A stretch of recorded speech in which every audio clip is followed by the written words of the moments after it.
Hello kids, this is your first chapter, Our Beehive book, The Fun They Had. In this chapter, we discuss about the story we shall read is set in the future. हम एक ऐसी कहानी पढ़ेंगे जिसको future में imagination किया गया है. The writer of this chapter is Isaac Asimov. जो इसके राइटर हैं वो हैं Isaac Asimov. The story we shall read is set in the future. ये जो स्टोरी है वो सेट की गई है फ्यूचर के लिए, मतलब एक इमेजिनेशन है फ्यूचर के लिए. When books and schools as we know them will perhaps not exist. मतलब जब किताबें और स्कूल्स एग्जिस्ट में नहीं होगी, शायद कहने का मतलब जब किताबें और स्कूल्स जो हैं वो अस्तित्व में नहीं होंगी. How will children study then. तब बच्चे कैसे पढ़ेंगे. द डायग्राम बिलो में गिव यू सम आइडियाज़. जो डायग्राम नीचे दिया गया है वो आपको कुछ आइडियाज़ देगा.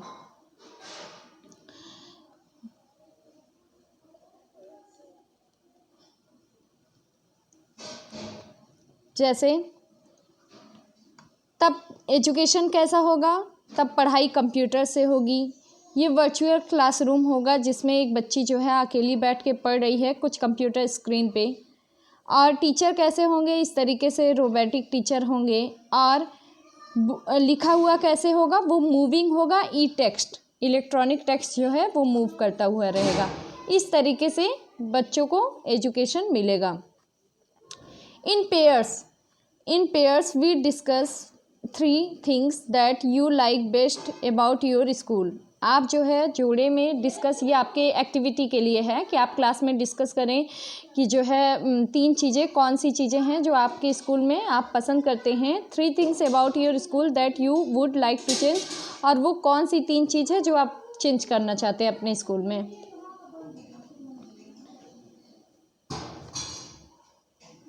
Have you ever read words on television or computer screen. क्या आप जो है पढ़े हैं शब्दों को किस पे, टेलीविज़न या कंप्यूटर स्क्रीन पे. Can you imagine A time when all books will be on computers. क्या आप इमेजिन कर सकते हैं कि एक ऐसा समय जब सारी किताबें किस पे हो, कंप्यूटर्स पे हो. And there will be no books printed on paper. Would you like such betters. कोई भी किताबें प्रिंटेड ना हो, पेपर में प्रिंट ना हो, वो सिर्फ कंप्यूटर में हो, तो क्या आप जो है बेटर फील करेंगे. मतलब जस्ट इमेजिन कि ये जो किताबें आज हम पढ़ते हैं आज के समय में वो ना हो और सारी किताबें आपको टेलीविज़न और कंप्यूटर स्क्रीन पे ही दिखें. ऐसा ये इमेजिनेशन कब का है, अब हम इस स्टोरी में पढ़ेंगे.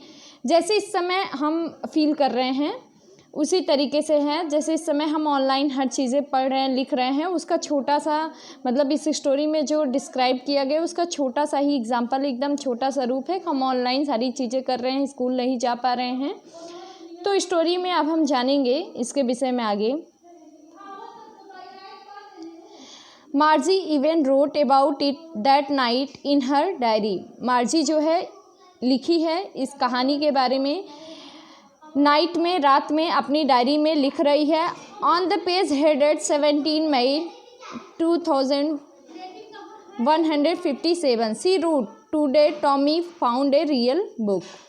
ये मार्जी जो है वो कब लिख, उसके पेज के ऊपर जो डेट है वो क्या है, 17 मई 2157 की बात इमेजिनेशन में.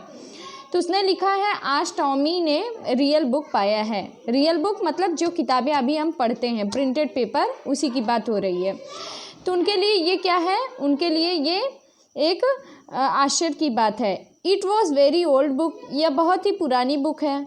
मार्जीज ग्रैंडफादर वंस सेड. मार्जी के ग्रैंडफादर ने एक बार कहा था that when he was little boy. जब वो छोटे बच्चे थे, मार्जी के ग्रैंडफादर ने कहा था जब वो छोटे बच्चे थे तो उनके ग्रैंडफादर ने उन्हें बताया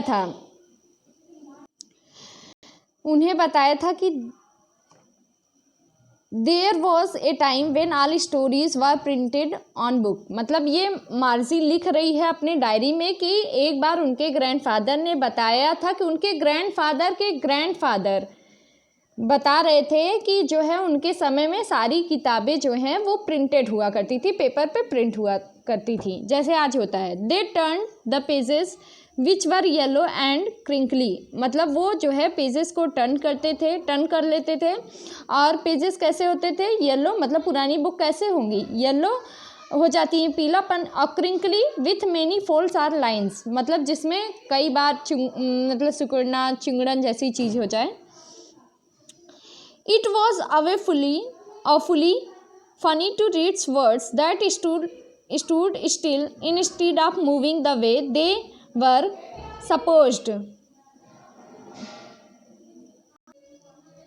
तो मार्जी कहती ये इतना मजाकिया है, फ़नी है कि उन शब्दों को पढ़ना जो कि एक ही जगह स्थिर रहें, मूव करने के बजाय जो है एक ही जगह स्थिर रहें, जैसे कि मूव करता है किस पे? स्क्रीन पे। मतलब उन लोगों के समय में जो वर्ड्स थे वो मूव करते थे, और जो किताबों के वर्ड्स होते हैं वो एक ही जगह रहते हैं। You know and then when they turn back to the page before, और फिर जो है ये किसके बारे में हो रही है? उन किताबों के बारे में बात हो रही है कि कितना मजाकिया है ये चीज़ कि जो है शब्द जो है मूव नहीं करते और फिर दोबारा टर्न करके पेज पे हम वहीं पहुंच जाते हैं। It had the same words on it, और हमें फिर से वही सेम वर्ड्स मिलते हैं। That it had when they read it and the first time, मतलब ये फिर से वही हो जाते हैं जिसको हम फर्स्ट टाइम पढ़े रहते हैं। घी से टॉमी जो है एक तरीके से बोलता है घी, व्हाट ए वेस्ट, मतलब अजीब रिएक्शन देता है। घी शब्द मतलब एक तरीके से घी शब्द जो है वो अजीब रिएक्शन के लिए है टॉमी के, कि जो है व्हाट ए वेस्ट मतलब कितना टाइम का खराबी है। When you are through with the books, मतलब जो कि आप बुक्स के थ्रू बुक्स को फिनिश्ड करने के लिए करते हो। कहने का मतलब बुक को पढ़ के इंसान वेस्ट में डाल देता है। You just throw it away, और उसके बाद आप इसको कंप्लीट करने के बाद फेंक देते हो। I guess our television screen must have had a million books on it and it's good for plenty more, और हमारा जो टेलीविज़न स्क्रीन है उसमें तो मिलियंस किताबें हैं और जो है उससे भी ज़्यादा रखने की क्षमता है। I wouldn't throw it away, और हम इसे कहीं और जगह रख भी नहीं सकते। टॉमी का कहने का मतलब है कितना वेस्ट है कि किताबों को पढ़ो फिर उसको कहीं भी रख सकते हैं, और जबकि हमारे स्क्रीन में तो इतनी किताबें हैं लेकिन हम पढ़ने के बाद फिर से उसी किताब को वहीं पे वो जाके सेव हो जाते हैं। Same with mine said Margie कहती है सेम मेरे साथ है। She was 11 and had not seen as many telebooks as Tommy had. She was 11, वो 11 की है, और जो टॉमी है वो कितने का है? वो 13 का है। तो मार्जी कहती है कि टेली बुक्स उसके पास उतने नहीं हैं जितने कि टॉमी के पास। क्यों? क्योंकि वो 13 है, उससे 2 years बड़ा है। She said where did you find it, तो मार्जी टॉमी से कहती है तुमने इसे कहाँ पाया? In my house he pointed with looking, वो देखते हुए कहता है, पॉइंट करते हुए कि मैं इसको मेरे घर में पाया। Because he was busy reading, मतलब वो पॉइंट करते हुए बताता है बिना देखे कि मैं इसको अपने घर में पाया, और उसने ऐसा कि मतलब वो पढ़ रहा था, बहुत बिजी था, इसलिए उसने बिना देखे पॉइंट करके बताया कि मैंने इसको अपने घर में पाया। इन द एटिक, मतलब किस पे? एक तरीके से अटारी पे।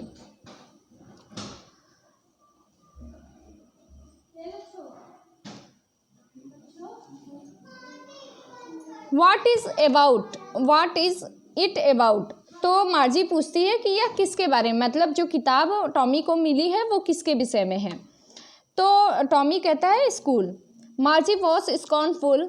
School, what's there to write about school, I hate school. Margie कहती है, मार्जी मतलब एक अजीब डर चिढ़न जैसा एक्सप्रेशन देती है। कहती है स्कूल के बारे में क्या लिखा है? आई हेट स्कूल, मुझे तो स्कूल से नफरत है। मार्जी ऑलवेज हेटेड स्कूल, मार्जी हमेशा स्कूल से नफरत करती है। But now see hated it more than ever, लेकिन अब वो जो है पहले से और ज़्यादा स्कूल से नफरत करती है। The mechanical teacher had been giving her test after test in geography. क्यों? क्योंकि उसके जो मैकेनिकल टीचर हैं उसके स्कूल से नफरत करने का क्या कारण था? क्योंकि उसके पास मैकेनिकल टीचर हैं। तो जो मैकेनिकल टीचर हैं वो उसको बार बार जियोग्राफी टेस्ट पे टेस्ट दिए जा रहे हैं। And she had been doing words and words until her mother had shaken her head sorrowfully and sent for the county inspector।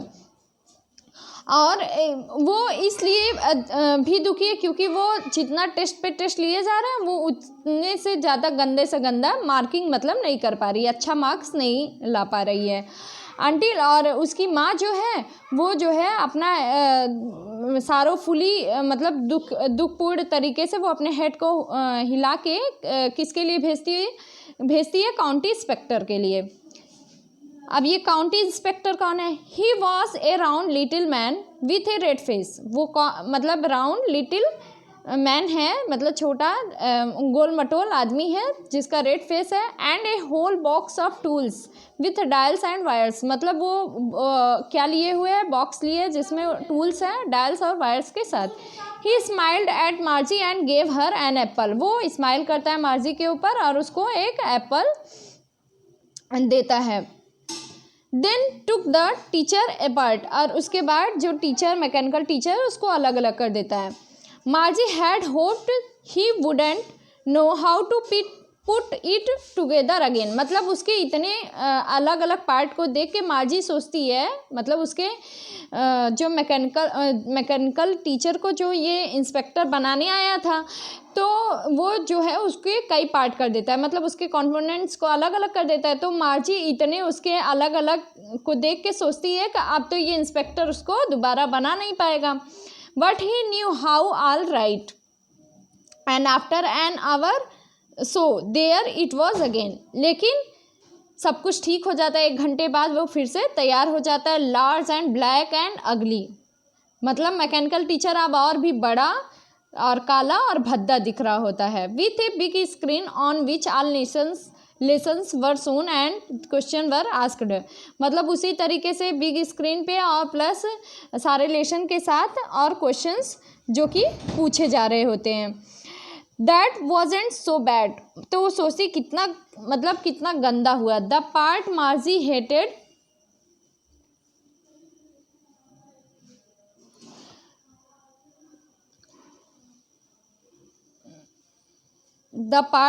Hated most was the slot where she had to put homework. मतलब वो जो है सबसे ज़्यादा कौन से part से नफरत करती रहती है? वो पार्ट जिसमें उसके होमवर्क्स जो हैं वो या टेस्ट पेपर जमा होते हैं। मतलब कंप्यूटर के वो पार्ट जिसमें वो सेव करती है, जमा होते हैं उसके टेस्ट पेपर होमवर्क, उससे सबसे ज़्यादा वो नफरत करती है उस पार्ट से। She always had to write them out in a punch code they made her learn when she was 6 years old and mechanical teacher calculated the marks in no time। कहने का मतलब वो हमेशा लिखती है और उसको पंच कोड जिसके द्वारा कंप्यूटर जो है कोई भी चीज़ ईजिली रीड कर लेता है। तो पंच कोड में लिखना उसको 6 ईयर, जब वो 6 साल की थी तभी उसको सिखा दिया गया था। और मैकेनिकल टीचर समय भी नहीं लगता और इसको कैलकुलेट कर लेता है। The inspector had smiled after he was finished. Inspector जो है स्माइल करता है जब वो फिनिश कर लेता है। फिलहाल ये 4 पॉइंट तक ही आपका वीडियो है, उसके बाद नेक्स्ट वीडियो में हम डिस्कशन करेंगे इसके विषय में।